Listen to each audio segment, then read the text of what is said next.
பூஜ் கலிஃபாவா ஒரு வழியா கூட்டு வந்துட்டீங்க. எனக்கு இந்த பூஜ் கலிஃபா பாக்குறப்ப என்ன தெரியுமா ஞாபகம் வருது, நம்ம சின்ன வயசுல என்ன பண்ணுவோம்னா வீட்டுல வந்து மணல் தந்து கொட்டிருப்பாங்க வீடு கட்டுறதுக்கு. அப்ப என்ன பண்ணுவாங்க, நம்ம கோபுரம் மாதிரி செஞ்சுட்டு உள்ள வந்து ஒரு கை விடுற மாதிரி ஒரு சந்து மாதிரி வச்சிருப்போம். அதை கட்டிட்டாலுமே நம்ம பெருசா நினைப்போம், அதாவது இடியாம இருக்கணும். அது அதை காலை வச்சுட்டு காலை வந்து எடுப்பாங்க. அது மாதிரி யாருன்னா மணல்ல விளையாடிறீங்களா, பீச் எல்லாம் போனா விளையாடுவாங்க.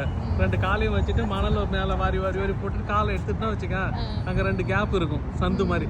அது மாதிரி இருந்தாலுமே அதுவே நமக்கு பெரிய விஷயமா தெரியும். ஆனா இப்ப பாத்தீங்கன்னா புரிஜ் கலிஃபா பக்கத்துலயே நிக்கிறோம், ஆனா அந்த ஒரு சந்தோஷம் இருக்க மாட்டுது. அது ஏன் தெரியல, நம்ம வயசா அந்த இதுல சொல்லல. என்னன்னா துபாயில வந்துட்டு வந்து இவ்வளவு கம்முன்னு உட்காந்துக்கிறீங்க, இவ்வளவு இடக்கு சுத்தி பாரு, நீ போடா தம்பி நீ போய் சுத்தி பாடுறான்னு சித்து. அது நம்ம வயசா இல்ல நம்ம காலம் மாறி போச்சா என்னன்னு தெரியல. நம்மளுக்கு எதுலயும் ஒரு இன்ட்ரெஸ்ட் இருக்க மாட்டுது. இன்னொரு அது மாதிரிதான் இங்க வந்தாலுமே அந்த ஒரு சந்தோஷம் இருக்க மாட்டுது. பக்கத்துல இருக்கிறோம் அவ்வளவுதான், ஆனா அந்த மணல்ல விளையாண்ட மாதிரி ஒரு ஹாப்பினஸ் வர மாட்டுது. பில்டிங் ஃபிக்ஸ் பண்ணிட்டோம். உங்க பல்ல காப்பிங்க கொஞ்சம். இன்னொன்னு என்ன சொல்லுவானா, ஏன் குழந்தைங்களாம் பெத்துக்கிறீங்கன்னதுக்கு ஒருத்தர் சொல்லுவாரு, குழந்தை பெத்ததுக்கு அப்புறம் தாங்க தெரியுது நாம எப்படி குழந்தைல இருந்ததுன்ற மாதிரி. இவனை பாக்குறப்ப தெரியுது நம்மளுக்கு இப்படிதான் 2 பல்லு வந்துருக்கும் போல, நாமளும் இப்படிதான் பக்கம் இருந்திருப்போம் போல, எல்லாரும் நம்மள கலாய்ச்சி இருந்திருப்பாங்க போலன்னு. இப்பெல்லாம் இவன் சொல்றான் என்ன அப்படி கூப்பிடாதீங்கப்பான்னு. அப்ப நம்மளுக்கு தெரியுது. நாங்க இப்போ துபாயிலே இருந்தாலும் இது வரைக்கும் புரிஜ் கலிஃபா மேல ஒரு டைம் கூட போனது கிடையாது. ஏன்னா அது மேல போறதுக்கு ஒரு ஆளுக்கு 300 திராம் 400 திராம்ன்றாங்க.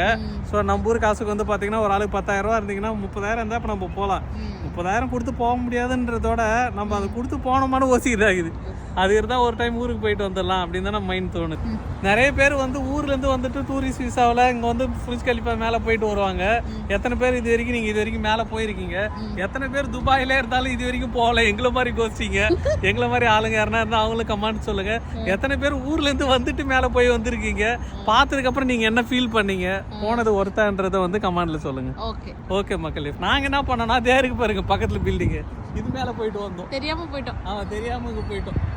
இதுதான் ஒரு மாதிரி இருக்கு. இங்கதான் நாங்க போயிட்டு வந்தோம். அது வந்து அந்த கோபுரமா பின்னாடி ஒரு ரவுண்டு சர்க்கிளா நிக்குது இல்ல, அந்த இடத்துல நின்று பார்த்தோம்னா கீழே ரோடு பார்க்கலாம். அது ஃபுல்லா கண்ணாடியில் வச்சிருக்காங்க. ஆமா.